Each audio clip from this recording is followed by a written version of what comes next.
let's get started. You just gave Matthew Weiner a huge hug. I did. So you guys know each other pretty well, I could say. Well, we did just spend a year doing the Romanoffs. I think he deserves a big hug. What was it like stepping into his world for this series? So his world is a mystery that we get little bite sizes of as actors, because I know as little as you do. How fantastic is that? So for me as an actor, I get to be, held in suspense as well. Even when I was offered the part, I didn't get scripts. Oh. We just get this sort of incredible cast list and hope you can add your name to the long line.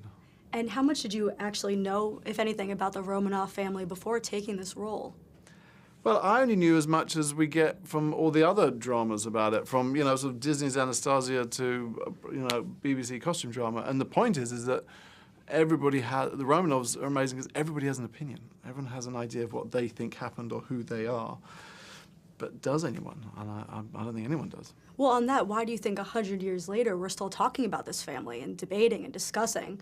Why do you think we still, care? Why are we still talking about any royal family? I guess so.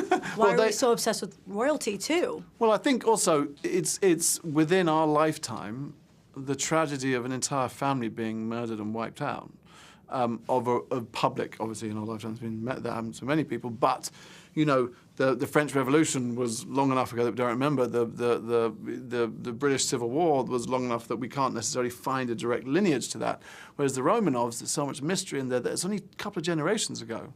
So the mystery of who escaped and who survived and how that threaded its way through our world is what keeps us going back to it.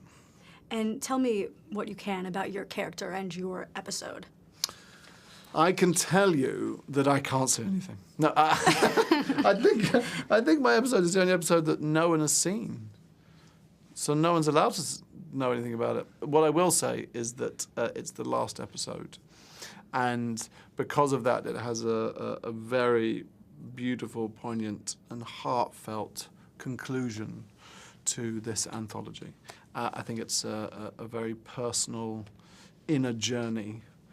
There's so much mystery and plot and structure, but this episode really goes deeply internal and is very touching. And just before I let you go, even if it's not true, do you have any favorite conspiracy theory or one that fascinates you? I should make one up about myself. My conspiracy theory is that I'm secretly a Romanov. Done. Perfect. Love it.